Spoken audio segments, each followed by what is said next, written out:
ਕਿ ਪੰਜਾਬ ਦੀ ਸਿਆਸਤ ਤੋਂ ਸ਼ੁਰੂਆਤ ਕਰਗੇ ਤੋੜ ਵਿਛੋੜਿਆਂ ਤੋਂ ਤੇ ਉਸ ਤੋਂ ਬਾਅਦ ਗੱਠਜੋੜ ਤੋਂ। ਗੱਲ ਕਰੀਏ ਅਕਾਲੀ ਦਲ ਦੀ, ਬੜੇ ਭਰੇ ਮਨ ਦੇ ਨਾਲ ਗੱਠਜੋੜ ਤੋੜਿਆ ਸੀ ਤੇ ਤੋੜਨਾ ਪੈਣਾ ਸੀ ਕਿਉਂਕਿ ਹਾਲਾਤ ਪੰਜਾਬ ਦੇ ਐਸੇ ਬਣ ਚੁੱਕੇ ਸੀ। ਲੋਕ ਰੋਹ ਹੈ ਜਿਹੜਾ ਉਹ ਉੱਠ ਖੜਾ ਸੀਗਾ। ਖੇਤੀ ਬਿੱਲਾਂ ਦਾ ਹਵਾਲਾ ਦੇ ਕੇ ਜਿਹੜਾ ਉਹ ਗੱਠਜੋੜ ਤੋੜਿਆ ਗਿਆ। ਪਰ ਤੁਸੀਂ ਲੰਘੇ ਹਫ਼ਤੇ ਦੇ ਵਿੱਚ ਇੱਕ ਜ਼ਿਕਰ ਕੀਤਾ ਸੀ ਕਿ ਇੱਕ ਅੰਦਰਲੀ ਗੱਲ ਕੱਢ ਕੇ ਲਿਆਂਦੀ ਸੀਗੀ ਕਿ ਗੱਠਜੋੜ ਤਾਂ ਬਸ ਦੁਬਾਰਾ ਹੋ ਗਿਆ ਜਾਂ ਹੋਣ ਜਾ ਰਿਹਾ। ਖਬਰ ਇਹ ਆ ਰਹੀ ਹੈ ਕਿ ਗੱਲ ਸੱਚ ਹੈ, ਤਸਦੀਕ ਤੁਸੀਂ ਕਰਦੇ ਹੋ ਕਿ ਹਰਸਿਮਰਤ ਬਾਦਲ ਨੂੰ ਝੰਡੀ ਵਾਲੀ ਕਾਰ ਮਿਲ ਸਕਦੀ ਹੈ। ਇਹ ਕਾਰ ਝੰਡੀ ਵਾਲੀ ਪੰਜਾਬ ਦੀ ਵਜ਼ਾਰਤ ਤੋਂ ਤਾਂ ਮਿਲਣੀ ਨਹੀਂ, ਸਾਰਿਆਂ ਨੂੰ ਪਤਾ ਹੈ। ਇਹ ਮਿਲਣੀ ਹੈ ਕੇਂਦਰੀ ਵਜ਼ਾਰਤ ਚੋਂ। ਕਿ ਵਾਕਈ ਕੰਮ ਹਰੀ ਝੰਡੀ ਹੋ ਗਿਆ? ਬਿਲਕੁਲ ਜੀ, ਇਹਦੇ ਵਿੱਚ ਕੋਈ ਦੋ ਰਾਏ ਨਹੀਂ ਕਿ ਅਕਾਲੀ ਦਲ ਮੁੜ ਕੇ ਭਾਜਪਾ ਦੇ ਗੱਠਜੋੜ ਦਾ ਹਿੱਸਾ ਹੋ ਸਕਦਾ ਹੈ ਜੀ। ਔਰ ਇਹਦੀ ਲਗਭਗ ਬਣਤਰ ਬਣ ਗਈ ਹੈ ਕਿਉਂਕਿ ਟੁੱਟੇ ਹੀ ਅਜਿਹਾ ਸੀਗਾ ਕਿ ਜਿਹੜਾ ਕਦੇ ਟੁੱਟੇ ਹੀ ਨਹੀਂ। ਇਹਦੇ ਵਿੱਚ ਕੋਈ ਦੋ ਰਾਏ ਨਹੀਂ ਕਿ ਅਕਾਲੀ ਦਲ ਨੇ ਗੱਠਜੋੜ ਨਹੀਂ ਤੋੜਿਆ ਸੀ, ਲੋਕਾਂ ਨੇ ਤੜਵਾਤਾ ਸੀ ਜੀ, ਰੋਸੇ ਨੇ ਤੜਵਾਤਾ ਸੀ। ਅਕਾਲੀ ਦਲ ਮਨੋਂ ਕਦੇ ਭਾਜਪਾ ਤੋਂ ਅੱਡ ਹੋਇਆ ਹੀ ਨਹੀਂ।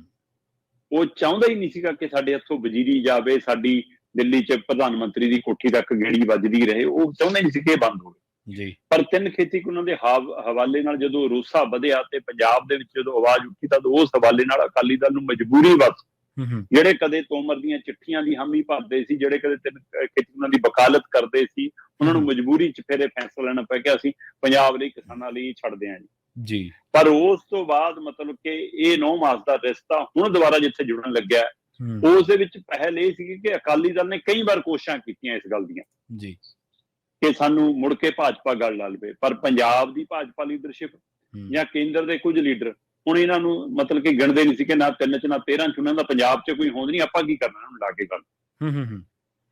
ਸੋ ਇਸ ਲਈ ਇੱਕ ਪਾਸੇ ਵਾਲਾ ਮਤਲਬ ਕਿ ਇਸ਼ਕ ਸੀਗਾ ਫਿਰ ਜਿਹਨੂੰ ਪ੍ਰਵਾਨ ਨਹੀਂ ਪਾ ਰਿਹਾ ਸੀਗਾ ਕਿ ਦੋਏ ਪਾਸਿਓਂ ਨਹੀਂ ਸੀਗੀ ਨਾ ਜੀ। ਸੋ ਇਹ ਵਨ ਸਾਈਡਡ ਪਿਆਰ ਸੀਗਾ ਇਹ। ਸੋ ਇਸ ਲਈ ਪਰ ਹੁਣ ਦੂਏ ਪਾਸਿਓਂ ਵੀ ਪ੍ਰੇਮ ਜਾਗ ਪਿਆ।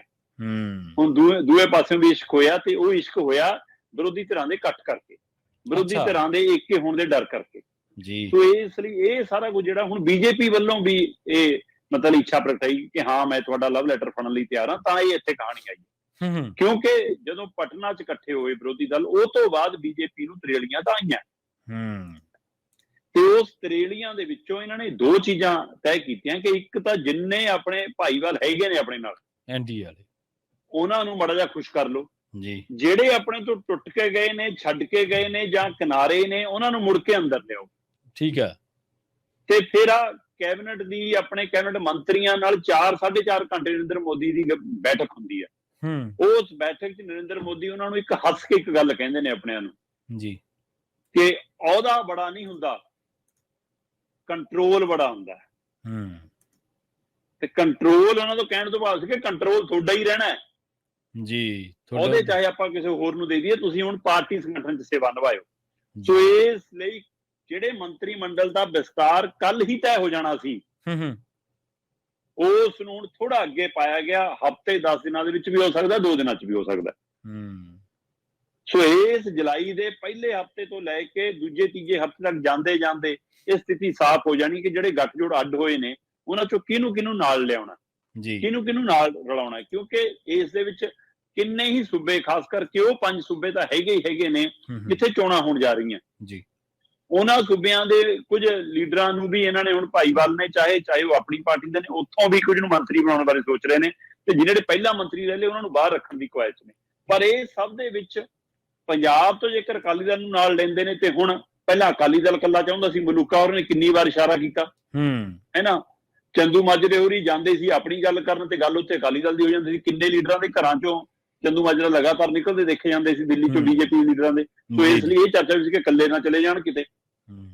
ਸੋ ਪਰ ਇਹ ਸਭ ਦੇ ਦਰਮਿਆਨ ਹੁਣ ਮੁੜ ਕੇ ਸਥਿਤੀ ਇਹ ਬਣੀ ਕਿ ਭਾਈ ਫਾਰਮੂਲਾ ਇਹ ਤੈਅ ਕਰੋ ਕਿ ਆਪਾਂ ਜਦੋਂ 27 'ਚ ਲੜਨਾ ਹੋਊਗਾ ਪੰਜਾਬ 'ਚ ਜਦ ਦੀ ਜਦ ਦੇਖਾਂਗੇ, ਪਹਿਲਾਂ 24 ਦੇ ਲਈ ਗੱਠਜੋੜ ਕਰੋ। ਅੱਛਾ। ਤੇ 24 ਦੇ ਲਈ ਗੱਠਜੋੜ ਦੇ ਵਿੱਚੋਂ ਗੱਲ ਇਹ ਨਿਕਲੀ ਕਿ ਜੀ ਫਿਰ ਬਰਾਬਰੀ ਤੇ ਆ ਜਾਓ। ਉਹ ਕਹਿੰਦੇ ਜੀ ਬਰਾਬਰੀ ਕਿਵੇਂ ਹੋਊਗੀ? ਕਹਿੰਦੇ ਜੀ ਅਕਾਲੀ ਦਲ ਕਹਿੰਦਾ ਸਾਡੀ ਤਾਂ ਬਸਪਾ ਨਾਲ ਵੀ ਗੱਠਜੋੜ ਆ। ਕਹਿੰਦੇ ਐਂ ਕਰੋ ਫਿਰ ਆਪਾਂ ਬਰਾਬਰ ਤੇ ਲੜ ਲੈਂਦੇ ਆ, ਤੁਸੀਂ ਆਪਣੇ ਚੋਂ ਇੱਕ ਸੀਟ ਬਸਪਾ ਨੂੰ ਛੱਡ ਦਿਓ, 6-6 ਆਪਾਂ 2 ਹੀ ਲੜ ਲੈਂਦੇ ਆ, ਠੀਕ ਹੈ। ਹੈ ਨਾ, 1 ਸੀਟ ਬਸਪਾ ਨੂੰ ਛੱਡ ਦਿਓ। ਹੂੰ ਅਕਾਲੀ ਦਲ ਕਹਿੰਦੇ ਨਾ ਜੀ, ਇਹ ਤਾਂ ਸਾਡੀ ਨੱਕ ਵੱਢ ਹੋ ਜੂਗੀ ਘਰ 'ਚ ਜੀ। ਹੂੰ ਕਹਿੰਦੇ ਜੀ ਐਂ ਕਰੋ ਫਿਰ 7-5-1 ਕਰ ਲਓ। ਠੀਕ ਹੈ। ਹੁਣ ਇਸ ਫਾਰਮੂਲੇ ਤੇ ਆਪਣੇ ਆਪ ਹੀ ਫਾਰਮੂਲਾ ਬਣ ਰਿਹਾ। 2-3 ਦਿਨਾਂ ਤੋਂ ਸੁਖਬੀਰ ਬਾਦਲ ਦਿੱਲੀ ਨੇ, ਠੀਕ ਹੈ। ਔਰ ਗਾਹੇ ਬਗਾਏ, ਪਿਛਲੇ ਦਰਵਾਜ਼ੇ, ਅਗਲੇ ਦਰਵਾਜ਼ੇ, ਫੋਨੋ ਤੇ ਰਾਹੀਂ ਕਿਸੇ ਲੀਡਰ ਨੂੰ ਭੇਜ, ਇਹ ਲਗਾਤਾਰ ਰਾਬਤਾ ਚੱਲ ਰਿਹਾ ਕਿ ਕਿੱਥੇ ਜਾ ਕੇ ਗੱਲ ਮੁੱਕਣੀ ਹੈ। 7-5-1 ਦੇ ਫਾਰਮੂਲੇ ਦੇ ਹਿਸਾਬ ਨਾਲ ਇਹ ਹੈ ਕਿ 7 ਤੇ ਅਕਾਲੀ ਦਲ ਲੜੂਗਾ, ਜਿਹੜਾ ਕਦੇ 10 ਤੇ ਲੜਦਾ ਸੀ ਜੀ। ਤੇ ਬੀਜੇਪੀ ਜਿਹੜੀ 3 ਤੇ ਲੜਦੀ ਸੀ, ਉਹ ਬੀਜੇਪੀ ਹੁਣ 5 ਤੱਕ ਤੇ ਤਾਂ ਤੈਅ ਕਰ ਗਈ ਕਿ 5 ਤਾਂ ਅਸੀਂ ਲਵਾਂਗੇ ਜੀ। 1 ਸੀਟ ਬਸਪਾ ਨੂੰ ਛੱਡ ਲਓ, ਆਪੇ ਤੈਅ ਕਰ ਲਿਆ ਅਕਾਲੀ ਦਲ ਔਰ ਬੀਜੇਪੀ ਨੇ। ਹੁਣ ਬਸਪਾ 1 ਤੇ ਲੜੂਗੀ ਜਾਂ 13 ਤੇ ਲੜੂਗੀ, ਇਹ ਬਾਅਦ ਦੀ ਗੱਲ ਹੈ। ਜੀ ਜੀ ਬਿਲਕੁਲ। ਕਿ ਬਸਪਾ ਹੀ ਇਹਨਾਂ ਨੂੰ ਸਤਿ ਸ੍ਰੀ ਅਕਾਲ ਕਰ ਦੇਵੇ ਕਿ ਮੈਂ ਚੱਲੀ। ਜੀ। तो इसलिए फार्मूला कि जे बसपा जाती है फिर वो 1 सीट किहदे हिस्से, वो भी सीट फिर बीजेपी को जा सकती है जी। फिर ये फार्मूला 7-6 ते आ जाना। सो फिलहाल ये तय है जी कि आउंदे 2-4 दिनों दे विच जेकर बीबी हरसिमरत कौर सौं चुकदी नजर आ जाए जी, जेकर हरसिमरत कौर दोबारा कैबिनेट शामिल हो जाए, नरेंद्र मोदी का कोई ट्वीट आ जाए, तो हैरान होने की गल नहीं। ये गठजोड़ कदे भी टुटिया नहीं सी। इन्हां नूं अंदोलन कारण, किसानी रोसे कारण, पंजाब दी आवाम दी आवाज कारण इन्हां नूं घरे बैठना पिया सी। सो ये दोबारा हुण जनतक तौर ते सामने आउणा, तो इसलिए अकाली दल वल्लों कदे नहीं टुटिया सी, पर पंजाब दी बीजेपी लीडरशिप जिहड़ी चाहुंदी सी उस दी बदौलत होया। पर हुण रंग बड़ा कमाल दा होना जी। जिहड़ी कांग्रेस नूं सारी उमर भंडिया, उस कांग्रेसी लीडरां नाल बैठना पैना जिहड़े हुण भाजपाई हो गए। हाँ बिल्कुल। ਉੱਥੇ ਆਪਣੇ ਘਰ ਵਾਲਾ ਸ਼ਰੀਕ ਵੀ ਮਿਲਣਾ, ਮਨਪ੍ਰੀਤ ਬਾਦਲ ਵੀ ਉੱਥੇ ਹੋਣਾ, ਕੈਪਟਨ ਅਮਰਿੰਦਰ ਨਾਲ ਵੀ ਉੱਥੇ ਟੱਕਰਾ ਹੋਣਾ ਜਿਹਨੇ ਕਦੇ ਅੰਦਰ ਦਿੱਤੇ ਸੀ। ਹਾਂ ਬਿਲਕੁਲ। ਤੇ ਜਿਹਨੂੰ ਇਹ ਚਕਾਉਣ ਨੂੰ ਫਿਰਦੇ ਸੀ ਉਹ ਸਾਰਾ ਕੁਝ ਹੈ ਨਾ। ਤੇ ਉਹ ਤੋਂ ਬਿਨਾਂ ਹੋਰ ਕਿੰਨੇ ਲੀਡਰ ਪਤਾ ਨਹੀਂ ਹੁਣ ਕਾਂਗਰਸੀ ਪ੍ਰਧਾਨਗੀ ਹੇਠ ਸ਼ਾਮਲ ਹੋਣਾ ਪੈ ਜੀ, ਇਹ ਵੀ ਨਹੀਂ ਪਤਾ ਅਜੇ। ਹਾਂ ਬਿਲਕੁਲ।